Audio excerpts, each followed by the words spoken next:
Over half a year after Halo Infinite was released and everybody has had the chance to play the newest Halo title, many fans are left disappointed and deeply concerned with the way 343 Industries are doing things. From the supposed $500 million budget the game was rumored to have, to the reveal of Craig, and to the test flights that allowed thousands of Halo fans to get their hands on the game ahead of release, Halo Infinite was both growing concerns and at the same time shaping up to be the game the Halo community finally deserved after the division that Halo Reach, Halo 4, and Halo 5 brought to the community. But now 7 months after multiplayer was officially released to the public, I feel like there is growing sentiment within the Halo community that Halo will never be as great as it once was back in 2007, now being in this era of unfinished releases, live service games, and loads of microtransactions. This is the disappointment of Halo Infinite. Before we get into the nitty-gritty part of this video, I just want to give you guys a notice that I will start talking about my personal experience and upbringing as a Halo fan for this next minute or so. So if you want to get into the more juicy content right away, skip to the timestamp on the screen right now, and also be sure to subscribe because if you don't, Bonnie Ross is going to kick down your door and steal all the money you have left from buying cat ears in Halo Infinite. Now, on to today's video. When I was about 4 or 5 years old, my older sister had gifted me an Xbox and a copy of what I still think of to this day as my favorite video game of all time, Halo 2. Being as young as I was at the time, I had no idea Halo even existed until I was suddenly transported into the world of Halo 2 with its sense of hope, adventure, and mystery. This was the first video game I have ever played, and man, was it the best introduction to the world of video games one could hope for. I played this game for hours and hours on end and beat the campaign over and over again, never getting tired of mowing down the Covenant and Flood while exploring the ancient ruins on Installation 05 and traversing the narrow hallways and open walkways and bridges of High Charity. It was only a year or so after my introduction to Halo did I think to consider, hey, this game is called Halo 2, so shouldn't there be a Halo 1? My dad took me to a record store where I found a copy of Halo Combat Evolved, and when I took the game home to play it, I didn't even have the time to think about how the graphics looked bad. All I had on my mind was the sense of wonder and mystery as I made my way around Alpha Halo, finding the silent cartographer and being overwhelmed by hordes of Flood in the mission, the library. Over the years, I was able to play little bits of Halo 3 and Halo 3 ODST through friends that had the game, but I didn't even touch another Halo title until 2015 when I got Halo 5 Guardians on my Xbox One. This was the first time I even had Xbox Live, so this was my first experience playing with other people online.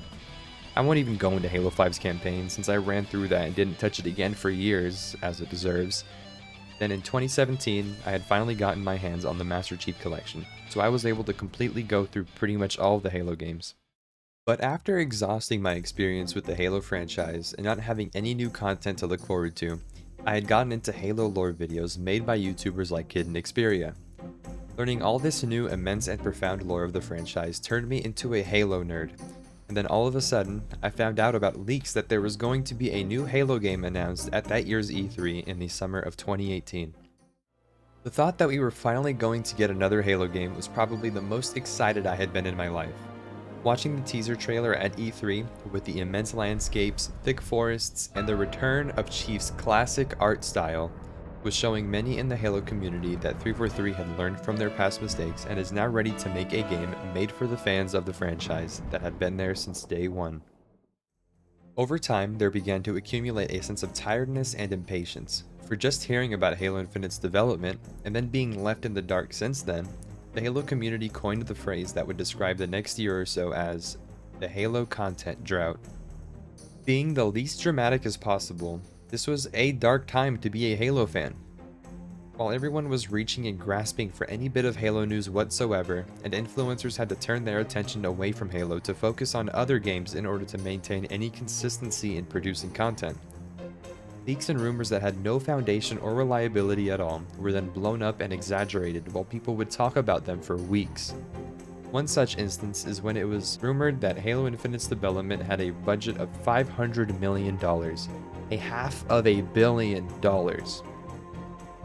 This grew excitement within the community, and although it was debunked by 343 employees and insiders, people still took it as confirmation in their belief that Halo Infinite would be the best Halo game yet. Sometime in 2019, a job listing was found on 343's website revealing that they were hiring someone to be their live team design lead, who would be in charge of designing and delivering a game that, quote-unquote, focuses on our fans and their desire to express their passion of our franchise, including but not limited to microtransactions. This stirred up a lot of worry in the Halo community, as they were concerned that these microtransactions were going to be like the loot boxes in Halo 5 called requisition packs, which locked certain armor pieces behind slot machine-based paywalls. Then, on July 23, 2020, at Xbox's game showcase at E3, everybody got their first look as to what Halo Infinite's gameplay was going to look like. Although it was cool at first to finally see what the game was going to look like, there were many parts of the gameplay reveal that brought concern as to if the game is even remotely ready to launch, including the very unpolished looks of the weapon models, random pops of fog in the background, weird disappearing grass textures, and last but not least, our good friend Craig.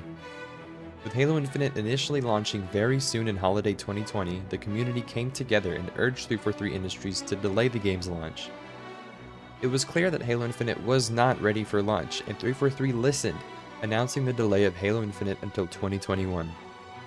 It was later announced that Halo Infinite's multiplayer was going to be free to play, which further worried a lot of the fan base for the fact that free-to-play games are more than likely to be covered in microtransactions in order to make up for the lost revenue for allowing players to get the game for free. From this point on until the release of the game, 343 Industries committed to giving monthly updates through a series of blog posts called Inside Infinite that gave updates and news as to how long in development they were and what the community could expect next, including the announcement of test flights, where Halo fans can get their hands on an early build of the game in order to play test and give feedback on it, which sped the development process of the game and allowed the fans to sort of shape the game based on how they felt was best. When fans first got their hands on these test flights in September, they were amazed by how good the gameplay felt.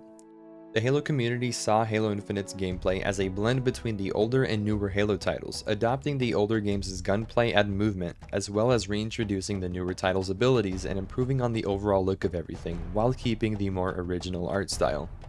And I have to say just one thing real quick, ever since Halo Reach introduced sprinting, the community has been torn on whether or not sprint belongs in Halo. This was easily the most debated topic within the Halo community, and after fans from both sides were finally able to play Halo Infinite, the sprint debate had been completely silenced. The way Halo Infinite approaches sprint is that sprinting really isn't that much faster than walking normally, and the only reason to sprint is to slide, so while 343 has put sprint in the game, they made it so that it wasn't required, but instead optional, essentially pleasing both sides of the community. The fact that 343 Industries found a way to end the sprint debate is a tremendous accomplishment that has gone a long way to unite the Halo community after all these years. When the multiplayer officially launched on November 15th, which was the 20th anniversary of Halo and Xbox, everybody couldn't wait to see what the full release of the game would be like. So as we loaded up into the game and went to see what new modes were available to us, we were disappointed to see that not much has changed from what we had in the test flights. All we had was Quick Play, Bot Boot Camp, Big Team Battle, Tactical Slayer, Team Slayer, and Ranked Arena. There were no Team Snipers, Fiesta, King of the Hill, or even Infection, some of the most iconic and overall fun game modes to play. It was only after the first Fracture event called Tenrai in late November did we actually get to play Fiesta, which was taken away from us as soon as the event ended, then put back into the game after heavy criticism.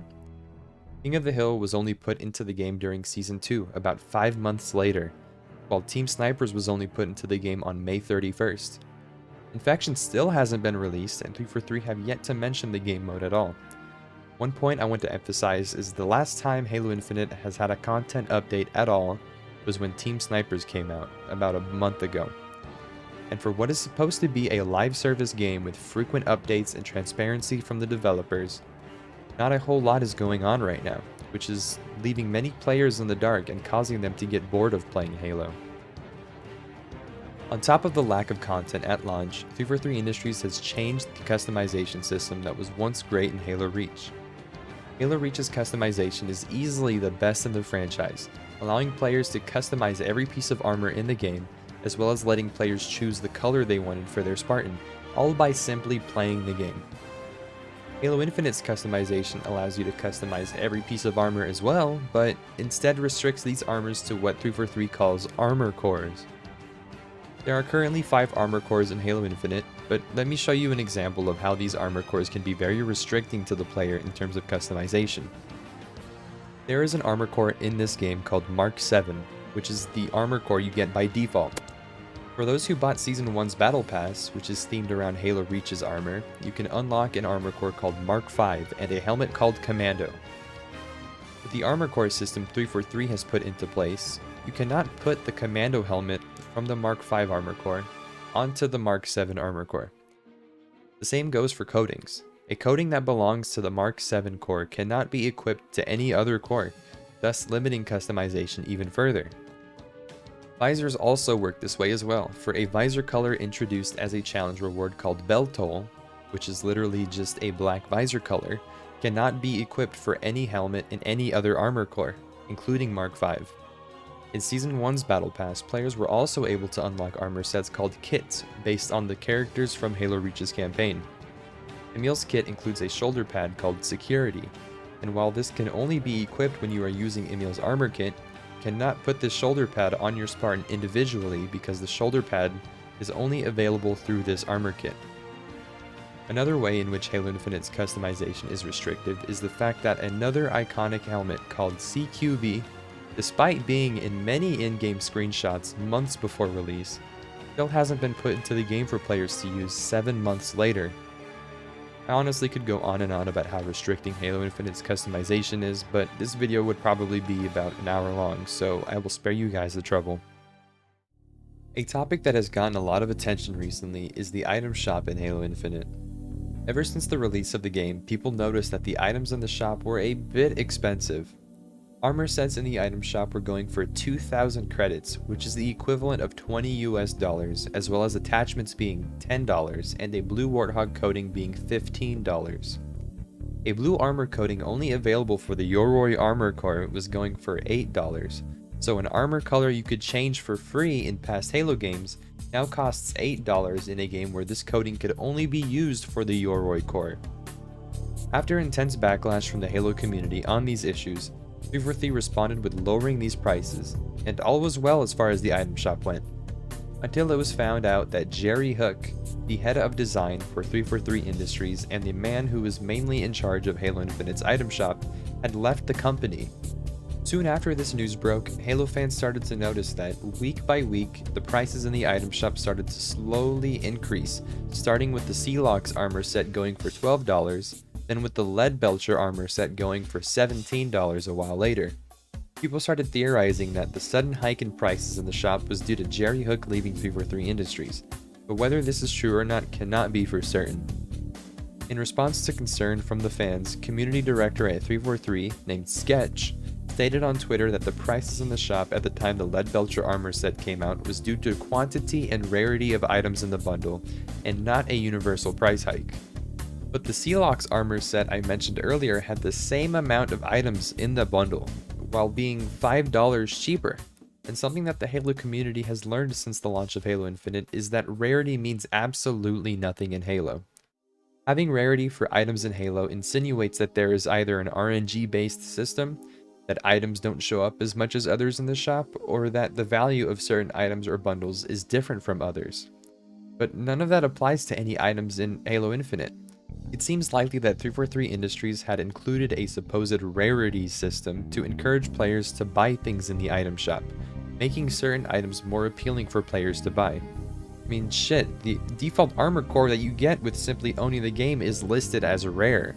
This should be all we need to prove that Halo Infinite's rarity system is pretty much meaningless, and that the excuse 343 Industries used to explain the price increase in the item shop was complete nonsense. Moving away from everything that has to do with the item shop or customization, there have also been issues with the bugginess and overall quality of the gameplay. Soon after the game's release, players started noticing a lot of desync happening in their games, including this example right here.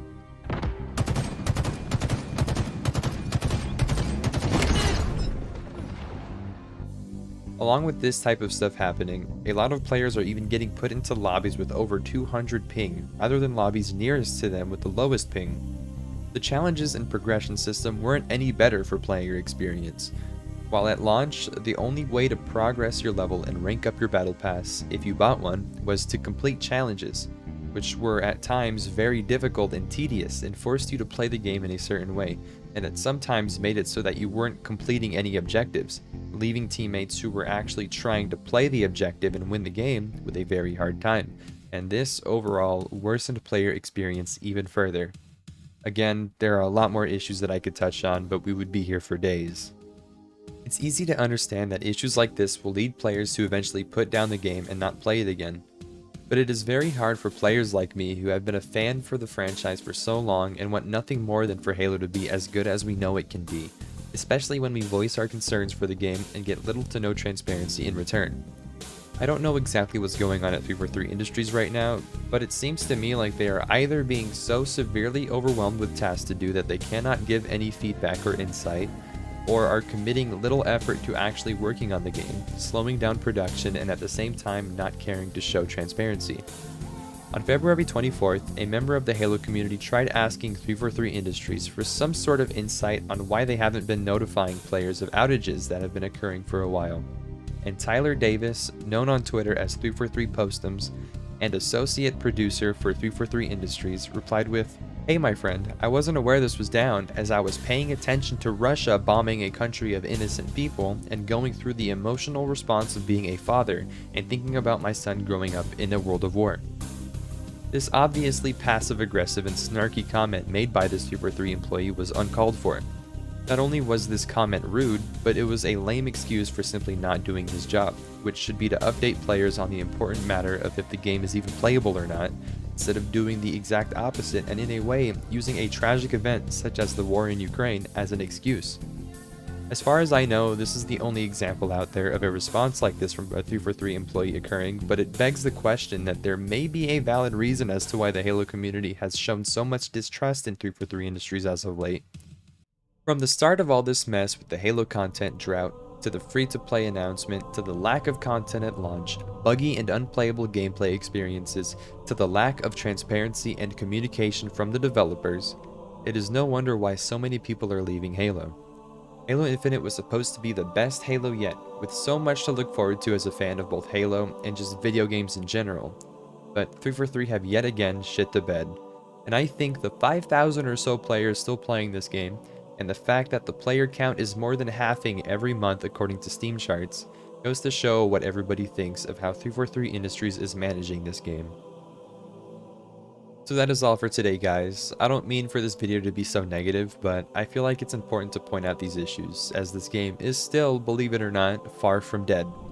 As I was editing this video, Hidden Xperia, one of the biggest Halo content creators on YouTube, actually uploaded a video called How to Save Halo Infinite, where he does a much better job than me, quite frankly, at explaining this whole situation, and even goes into further detail. So if you want to learn more about this, please go check out his channel. I will leave the link to this video in the description. I believe that 343 will eventually get everything figured out, but it will only happen if they are given time and legitimate feedback from the community. I just miss the times when everyone was excited for the release of the game, and I miss the feeling I had when playing the test flights and not being able to wait for more. Anyways, thank you guys for watching. Like this video if you enjoyed and want to bring attention to these issues. Feel free to give feedback in the comments, and watch my most recent video covering the drama around Quantum TV. Also, subscribe if you want to see more, and as always, I will see you next time.